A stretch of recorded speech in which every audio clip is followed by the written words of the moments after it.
Hey peeps!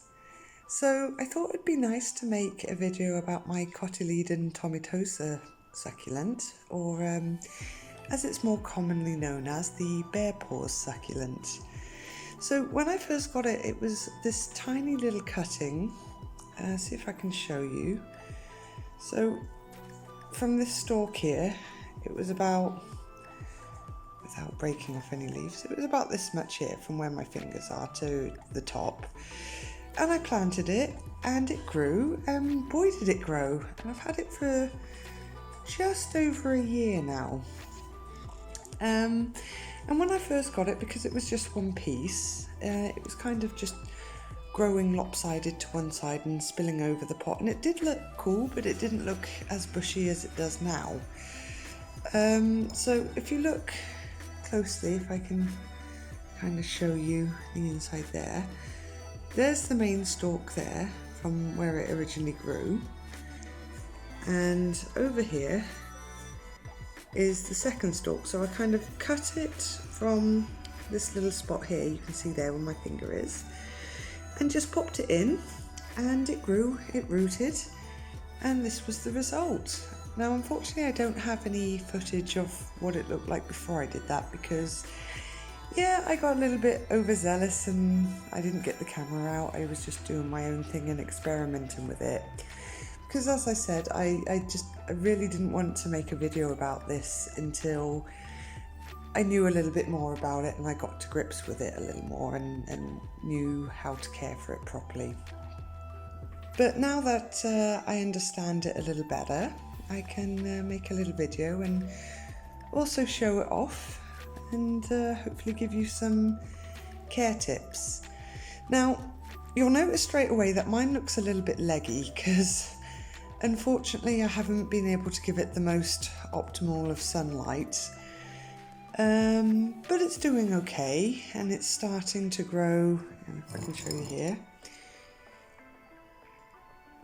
No, it's not going to focus. Hang on.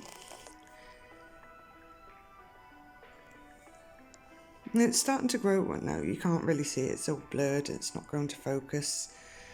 Ah, there we go. So tiny little leaves here, starting to grow here and here. And on this little dangling shoot here, it's starting to grow. So it's eventually going to pad out a little bit and look a little less bare. But the reason why it's looking kind of gangly and not as thick and luscious and plump as some you might see in the shop is, yeah, it's basically just a sunlight issue. So in regards to care, we'll start with light, because it is a sun worshipping plant. I think minimum you need to give it is about 6 hours of direct sunlight, and it just loves it, loves the sun blasting straight in its face. And it's not got that, but hey ho, it's still hanging in there, so I'm happy with it. So if you have it, it loves the south facing window, it loves a lot of light, minimum of 6 hours, and you'll get a much thicker, sturdier, plumper looking plant if you can provide that for it. Water, it's pretty much the same as any other succulent. What I've been doing is making sure that the soil or the medium is dry before I give it any water. Or alternatively, you can kind of just check the leaves here, but I'm not long giving it water, so you're not really going to see a good example, but the leaves are nice and plump. They don't buckle so easily when you squish it. Whereas with this leaf here that I've just removed, it was starting to come off the plant a little bit, but it's a little flatter, it's much more bendy. So if you start seeing stuff like this, you've gone a little bit too long with waiting to water it. So the rule of thumb is, you know, well draining soil, of course, a cactus and succulent mix, maybe add a little bit of chunkiness to it, terracotta pots, and just stick your finger in and check to see if it's still moist or if it's completely dry. And if it's completely dry, you just give it a little bit of water. And generally speaking, I find I give it water about twice a month in the winter months, and in the summer months it's usually about once a week. Now, the cool thing about this plant is it's a little bit unusual because it actually has a scattered, dormant and growth season.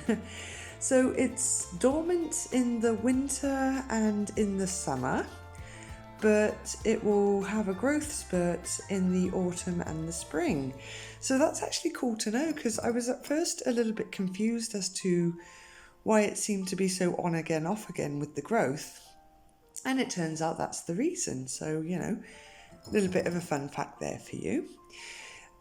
So that's light and water, and obviously you want to keep it in a bright location, like I said before, or if you've got the means, you can put it under a grow light, whatever you prefer. I don't have any grow lights.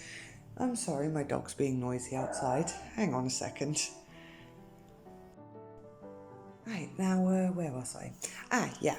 So fertilizing, obviously if you want to give it some fertilizer, you give it to the plant during its growing season. So I would say you can give it fertilizer once in the spring and once again in the autumn, but any more than that and I think you're kind of overdoing it. And of course you can use a liquid feed or something a little bit more organic like worm castings, but I've got worm castings in there, so it gets a nice dose of nutrients whenever I water it because of that.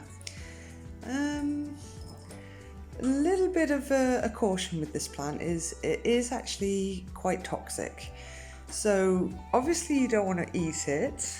You certainly want to keep it away from your pets, because it can make them quite sick, especially if they eat a lot of it, and also keep it out of the reach of children, because yeah, you don't want your little ones getting hold of this and eating it. And because it's so fuzzy and cute, see if you can see it here, it's got like these little fuzzy petable leaves here and they're so adorable. This is one thing that I really love about the plant. I mean, the shape is awesome, but the fact that it's fuzzy and you can pet it is just, yeah, I love it. It's the only fuzzy succulent I've got. But I think just as well, because otherwise I'd be just there being weird, molesting my plants, petting them, and I'm sure my dogs will get jealous about that. So yeah, that's light, that's watering, that's fertilizing. And as for propagation, I'll have to do another propagation video while the camera is rolling. I mean, I'm not saying another one because I haven't actually done one before. I'll have to do another propagation, and this time I'll have to make a video. That's the one. Because it's a little bit weird. Because if you try to propagate it by leaves, it'll either fail because the success rate is not very high, or it'll take an absolute age for anything to happen. So if you are one of the lucky ones where you have actually managed to get a leaf to propagate on this one, then kudos to you. But it's really not the most efficient way to propagate this plant. I mean, by all means try if you want the bragging rights, or just to see if you want to do it, but yeah, it's really not the most advised way to do it. How it's done, well, the most efficient way that it's done is by stem cuttings, which I've had quite a few successes in, because, you know, obviously when I chopped this plant it propagated readily, and I've also taken a few small cuttings which rooted, and I've rehomed them.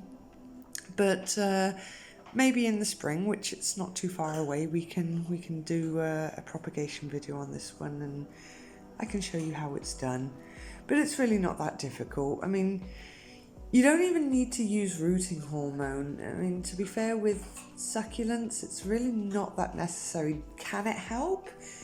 Yeah. Does it increase the chances? Yeah. But generally speaking, with succulents, you don't need it, because they propagate so readily and so easily. So if you're one to like to use rooting hormone, okay, fine, go ahead, do it. But I would save your money and save the rooting hormone for something that could benefit from it more.